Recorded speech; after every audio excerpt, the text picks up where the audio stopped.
Bueno, buenas tardes a todos. Mi nombre es Victoria Lacase, directora del área pedagógica de Economía de la Facultad. Tengo el gusto de presentarles a Beatriz Lupín, licenciada en Economía, docente de las áreas de Economía y de Matemática. Se desempeña como profesora adjunta en Introducción a la Economía y como profesora adjunta responsable de Matemática para Economistas 2. Bueno, con Beatriz vamos a compartir una charla que gira en torno al uso de las matemáticas en cuestiones de la vida real, y concretamente cómo las matemáticas nos sirven como herramienta para comprender la pandemia y su evolución. Y también sobre el final de la charla, Beatriz nos va a contar algunos recaudos que hay que tener en consideración a la hora de interpretar estos modelos. Bueno, Beatriz, muchísimas gracias por acompañarnos en este ciclo y por prepararnos este material. Así que cuando quieras, lo compartís.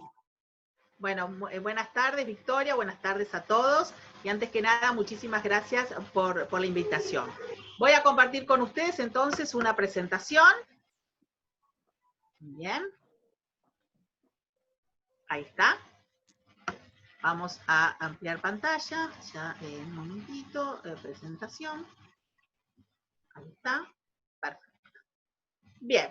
Bueno, desde la asignatura Matemática para Economistas 2, estamos siempre muy ocupados en que los estudiantes vean la aplicación empírica, práctica, concreta, de los conceptos teóricos, matemáticos, que se ven, que se estudian.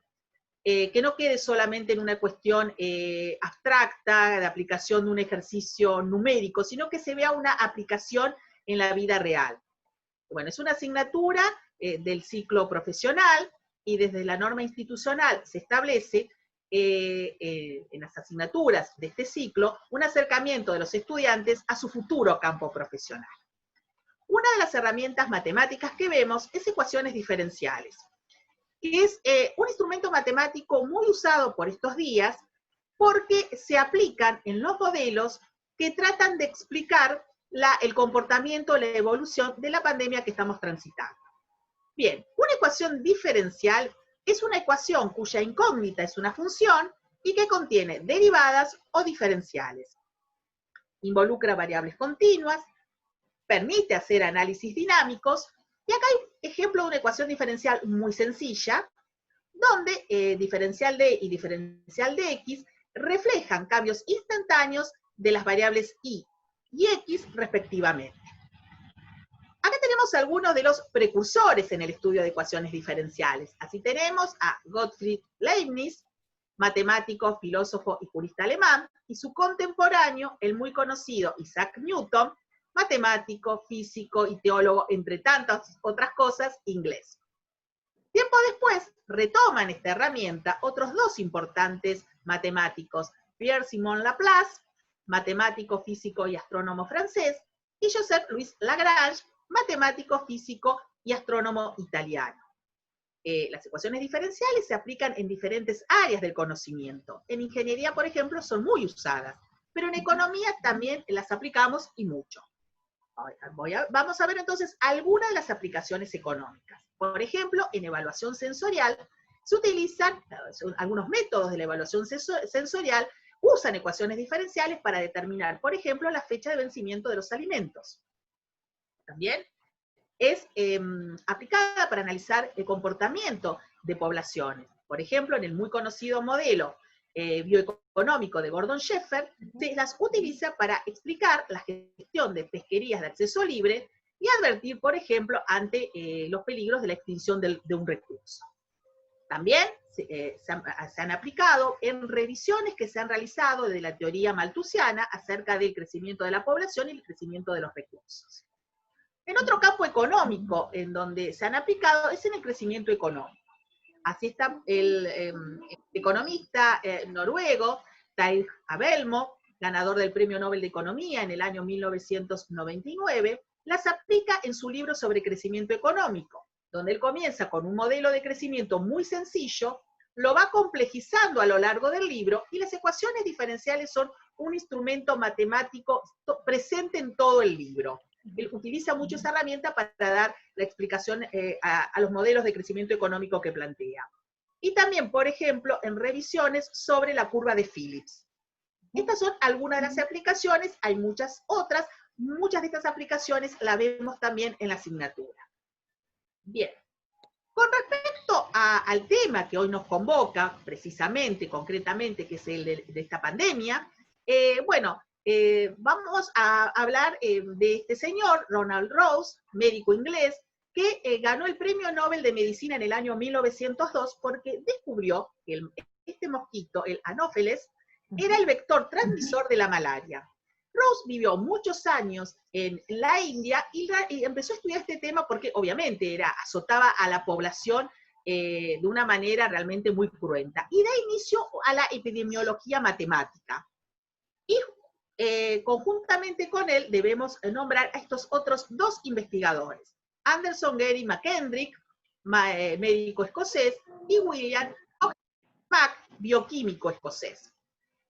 McKendrick trabajó junto a Rose y Kermack fue discípulo de McKendrick. Y los dos científicos escoceses fueron los que formularon las bases de varios de los modelos matemáticos que hoy se utilizan para explicar el comportamiento de la COVID-19. Bien, vamos al primer modelo, que fue el que formularon estos científicos escoceses. Es el conocido como modelo SIR. Son modelos compartimentales porque toda la población se encuentra agrupada.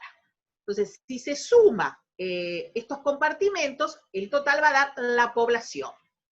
Entonces, en el primer modelo tenemos los susceptibles, que son todas aquellas personas que se pueden infectar. En el caso de esta pandemia, toda la población porque es una enfermedad nueva. Bien. Luego tenemos los infectados y tenemos los recuperados o también llamados removidos. Hay que hacer una aclaración. Dentro de los recuperados están tanto las personas que se enfermaron y sanaron como también los fallecidos. Bien, y acá tenemos ecuaciones diferenciales que se aplican en este modelo. Sabemos, la primera ecuación diferencial nos explica el comportamiento de los susceptibles, que bueno, está explicada porque los susceptibles entran en contacto con gente infectada, que tiene un signo negativo, porque a medida que se van infectando dejan de ser susceptibles, sino que pasan a ser infectados. En el caso, esta otra ecuación diferencial nos explica el comportamiento de los infectados, donde muchos de esos infectados son recuperados, y es entonces esta parte la que alimenta a la última ecuación diferencial que explica el comportamiento de los recuperados. Entonces, en esta parte de la ecuación diferencial segunda, lo que nosotros tenemos es que muchas de las personas susceptibles se han transformado en infectados, pero muchos se han recuperado. Tenemos el beta, que nos indica la probabilidad de riesgo, y gamma, la tasa de recuperación. Vamos a ver gráficamente. Este es un gráfico que indica el comportamiento de los susceptibles, los infectados y los recuperados. Los susceptibles en color verde, los recuperados en color azul y los infectados en color rojo. Esta es la famosa curva que habla todo el mundo de achatarla. La roja. Entonces, roja. Vamos a ver entonces el comportamiento de la roja. Al principio tiene una tasa de crecimiento creciente. Cuando se analizan poblaciones, generalmente al principio el comportamiento es de una exponencial, una función exponencial, o sea que se crece a una tasa creciente. Pero ¿qué sucede? Hay factores ambientales que frenan ese crecimiento. Entonces, se produce un punto de inflexión donde esa tasa de crecimiento cambia y la curva sigue creciendo, pero a tasa decreciente. Gracias a Dios en el caso de esta enfermedad y de otras. Entonces, sigue creciendo hasta que alcanza un pico y luego es de esperar que decrezca. Bien, es de esperar que decrezca. Y algo muy importante cuando se alcanza el pico, que no se haga una meseta, como ha sucedido en los Estados Unidos, sino que realmente, después de alcanzar el pico, se logre que la curva disminuya. Entonces, también vemos que a medida que la curva de infectados disminuye, la curva de recuperados va creciendo. Bien, teniendo en cuenta eso que dije, que los recuperados están tanto las personas que sanaron como las personas que lamentablemente fallecieron por la enfermedad. Una cuestión que hay que tener en cuenta con estos modelos, dos cuestiones. Estos modelos permiten cierta flexibilidad, vamos a ver otros con otros compartimentos que son los que se están utilizando en la actualidad. Y tener en cuenta también que es muy difícil las predicciones y hay que ser muy cautelosos con los resultados de estos modelos, sobre todo con esta enfermedad que es nueva, que todos los días nos sorprende con nuevos síntomas, con cuestiones que realmente los médicos están dilucidando día a día, además que tiene una alta tasa de contagio y una baja tasa de letalidad, y también se encuentra el tema de los asintomáticos. Entonces, hay que ser muy cautelosos con las conclusiones derivadas de estos modelos. En la Argentina hay muchos y buenos grupos de científicos matemáticos y estadísticos trabajando al respecto. Yo he tenido oportunidad de asistir a seminarios virtuales realizados en la Universidad Nacional de Río Cuarto, la Universidad Nacional de Córdoba, Universidad Nacional de Rosario, la UBA, y universidades nacionales del Gran Buenos Aires, entre otros que están trabajando, repito, muy seriamente y muy responsablemente acerca de la formulación y la interpretación de estos modelos. Bien, estos modelos se pueden complejizar y vamos a pasar al siguiente modelo, pero tienen como raíz ese primer modelo que formularon estos epidemiólogos escoceses. Claro, y qué importante lo que comentabas de las limitaciones, ¿no? Que calculo que ahora nos vas a ir, con los siguientes modelos, ir mostrando cómo se complejizan, pero si en ese compartimento de recuperados tenemos también los fallecidos, bueno, es una limitación del modelo que hay que tener en cuenta, como vos decías, a la hora de ver qué tipo de predicciones puede formularse, ¿no? Exactamente, porque también es muy importante los datos con los cuales se cuenta, no solo la cantidad, sino la calidad de los datos. Claro. Y también es una de las cuestiones que también quería explicitar en esta charla, cuando se hacen comparaciones. Porque, por ejemplo, mucha gente ha fallecido a causa de una neumonía provocada por esta enfermedad, por este virus. Uh-huh. Entonces, realmente, ¿cómo se lo cuenta? ¿Falleció de COVID o falleció de neumonía? O, por ejemplo, el otro día escuchaba un caso en la televisión que un médico comentaba, una persona que había tenido COVID había necesitado terapia intensiva, pero se había recuperado. Y cuando lo pasaron a una sala común, ya estaba recuperado, toma una infección intrahospitalaria y fallece de eso. Entonces, había sido inscrito como que había fallecido por COVID. Entonces, ese es un tema también que es muy importante al tener en cuenta. Por eso, son modelos realmente que hay que tener, que sirven como una guía, como una orientación, pero también hay que ser muy cauteloso con las conclusiones derivadas de lo mismo, porque está el tema de los datos, y también tener presente que son modelos de corto plazo. Claro. Este otro modelo que se complejiza, vamos a ver, se agrega un compartimento más, porque es el modelo SEIR. Este modelo, a los susceptibles, tenemos los infectados y los recuperados, se agregan los expuestos, que son los asintomáticos, que es también una de las cuestiones que tiene esta enfermedad, como ya he mencionado. Hay personas que transitan la enfermedad sin saber que estuvieron enfermas, y hay otras personas también que tardan varios días en presentar síntomas. En general se estima que es un promedio de 5 a 7 días, se toma 14 por una cuestión preventiva, pero también ha habido casos de personas que han manifestado síntomas en el día 20 de haber estado en contacto con alguien infectado. O sea, realmente es un tema sumamente complejo y además de ser muy doloroso, porque se trata de la enfermedad y de la vida de las personas. Bien, en este modelo, a medida que los modelos se complejizan, también se hace más complejo el tratamiento matemático. Este es el conjunto de ecuaciones diferenciales que explican y que se aplican a este modelo. Entonces, vemos que se agrega esta ecuación diferencial sobre el comportamiento de los expuestos, donde muchas de las personas susceptibles al entrar en contacto con infectados se transforman en expuestos porque, bueno, todavía no han desarrollado síntomas y tal vez nunca lo hagan.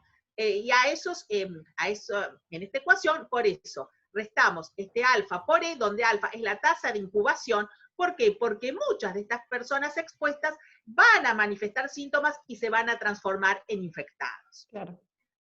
Bueno, este tipo de modelo es el que usa, por ejemplo, el Johns Hopkins para elaborar el mapa interactivo que periódicamente nos muestran los programas de televisión o lo podemos consultar online.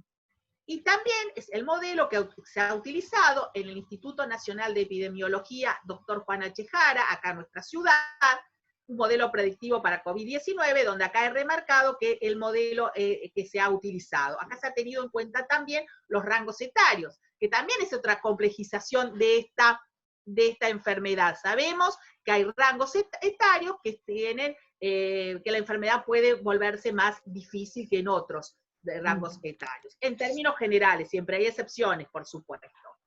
Bien, acá tenemos otro modelo, siempre teniendo la misma raíz de los modelos SIR, que se agrega, acá tenemos en este modelo a los susceptibles, expuestos, infectados y recuperados. Aquí ya se separan aquellas personas que han fallecido, los decesos. Y este otro modelo agrega otro compartimento más, SH, ya vamos a ver, porque a los susceptibles, expuestos, infectados, recuperados y decesos, se agrega el compartimento de los hospitalizados, subdivididos en leves o graves. Los graves son aquellos que necesitaron cuidados intensivos y los leves aquellos personas enfermas que si bien fueron hospitalizadas, no necesitaron estar en terapia intensiva. Bien, para ir terminando esta charla, bueno, hablar que desde una perspectiva matemática, la importancia de estos modelos radica en su flexibilidad. Como hemos visto, admiten diversas variables. Por ejemplo, la incorporación de rangos etarios. En estos momentos está circulando un paper de Alex Arenas y su grupo de trabajo del año 2020, donde trabaja con estos modelos y analiza los rangos etarios con respecto a esta pandemia. Es un paper realmente muy importante. Y la elección de los modelos, como en toda disciplina, depende de múltiples factores, de los supuestos que se asuman, de los objetivos de estudio y de los datos, como dijimos, no solo de la cantidad, sino la calidad de los mismos. A medida que se complejizan estos datos, estos modelos, también los métodos con los cuales se tratan las ecuaciones diferenciales, el conjunto de ecuaciones diferenciales y también los métodos. Bueno, estos se tratan generalmente, el tratamiento es con métodos iterativos de resolución numérica y con simulación, como Ruge-Mukuta o Monte Carlo en simulación. Pero también son relevantes desde el punto de vista de la salud pública, porque constituyen una herramienta que orientan, que guían para la toma de determinadas medidas de prevención, como por ejemplo la de aislamiento social. También permiten ver tendencias y ver posibles escenarios. Hay que ser muy cautelosos, además, de estas conclusiones, además de por un rigor científico, porque son las conclusiones que se derivan de estos modelos o de otros similares, tienen un gran impacto en la sociedad. Una sociedad que está muy susceptible por la incertidumbre que genera este contexto de pandemia. Entonces, por eso también hay que ser muy precavido. También hay que ser muy cuidadoso cuando se realizan comparaciones entre países o entre regiones, porque hay marcadas diferencias territoriales y se pueden presentar diferentes patrones debido a cuestiones sanitarias y a cuestiones socioeconómicas. Cuando se analizan estos modelos dentro de una misma ciudad o región, se utilizan ecuaciones diferenciales determinísticas. Cuando se hacen entre regiones, entre ciudades, entre países, se trabaja con ecuaciones diferenciales de tipo estocásticas. Pero eso ya es más técnico. Y lo ideal es combinar estos modelos matemáticos con modelos estadísticos, sobre todo con modelos estadísticos espacios temporales referidos a los riesgos de contagio.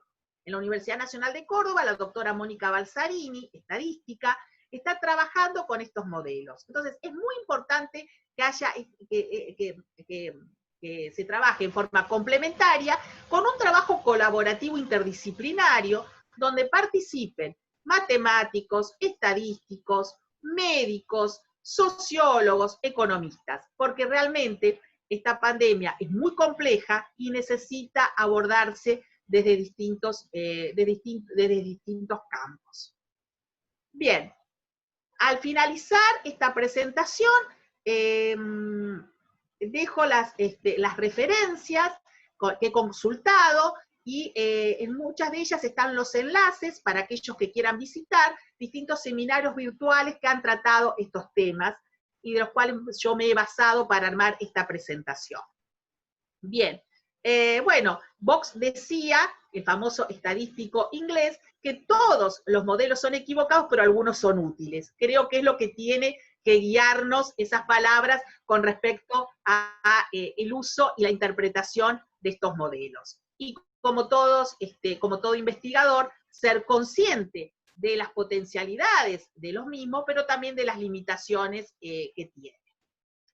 Para finalizar, una frase de La peste, de Albert Camus, que también en estos días está siendo muy referenciado, que dice así: lo que es natural es el microbio, lo demás, la salud, la integridad, la pureza, si usted quiere, son un resultado de la voluntad, de una voluntad que no debe detenerse nunca. Por eso, sigamos cuidándonos. Muchas gracias. Bueno, no, gracias a vos, Bea. Querías compartir las referencias, que bueno, si alguien después quiere pedírnoslas, también dejas tu correo electrónico. Bueno, agradecerte muchísimo por brindarnos este espacio para compartir estas cuestiones que para quienes no estamos en la modelización, menos en la modelización matemática en cuestiones epidemiológicas, nos resulta bastante difícil de comprender. Muchísimas gracias nuevamente. Bueno, gracias a vos, Victoria, y aclarar que esto ha sido un pantallazo de lo que se está viendo. Yo tampoco me dedico a este tema, simplemente como docente del área de matemática y esta inquietud por ver las aplicaciones en la realidad de los temas matemáticos, bueno, me parece oportuno hacer una revisión con respecto a este tema que nos tiene a todos tan ocupados y preocupados. Muchas gracias nuevamente. A vos.